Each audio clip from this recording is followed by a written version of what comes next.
I left New Age spirituality and I'm now a follower of Christ. This is one of the main blocks that has been coming up in my life, and I feel afraid to share it, but it's also just so relieving to share the struggles as a baby, Christ follower. I recently had a dream that Jesus was speaking to me, and in the end of the dream, he yelled, "You are embarrassed of me."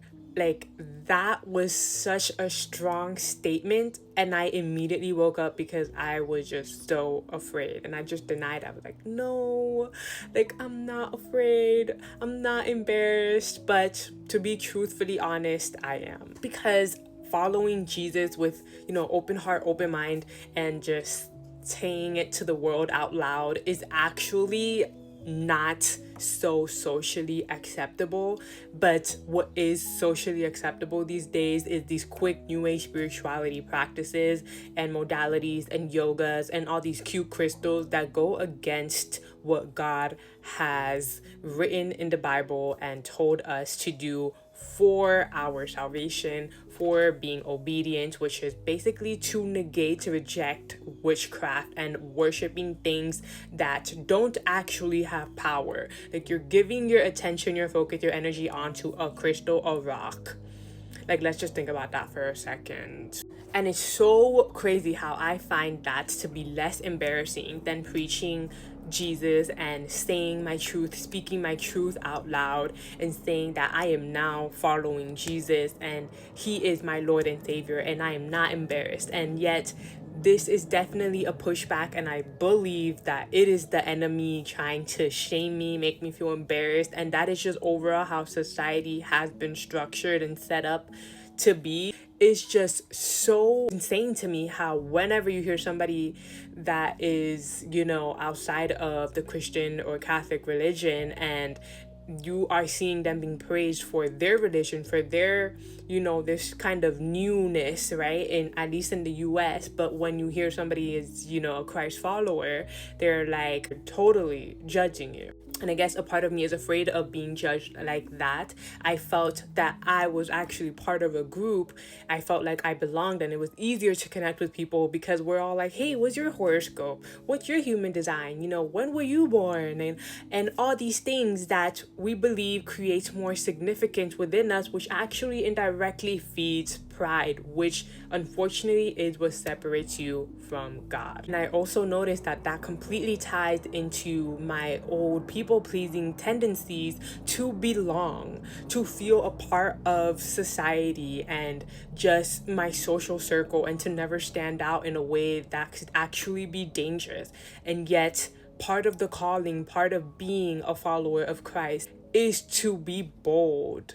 To be bold in your belief, in your faith, and let the world know, because this is the truth that we hold. We hold the truth that Jesus is the truth, and he's living through us, and he gets to be that representation within every single one of his followers. And I feel like it's such a disservice to feel that shame, and just now, honestly, after that dream, feel kind of guilty.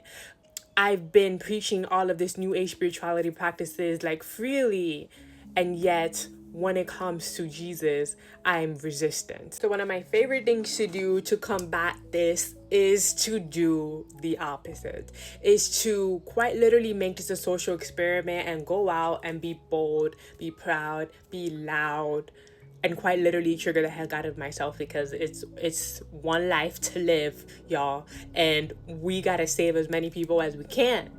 And that is exactly what I'm dedicated to do. And of course, I've literally felt so heartbroken when I heard him. So I actually made this video a while back, and after doing some reflection, I've discovered that it was actually the enemy. It was not Jesus, because in the dream I was yelled at, like it was a really angry voice, and since it didn't inspire, connection or like feelings of love, if anything, it felt more like condemnation and fear and pushing me away from approaching God. Then that is how I found out that it was the enemy. It was not actually Jesus that came into my dream. So he was trying to, ruin the connection that I've been just starting to form with Jesus.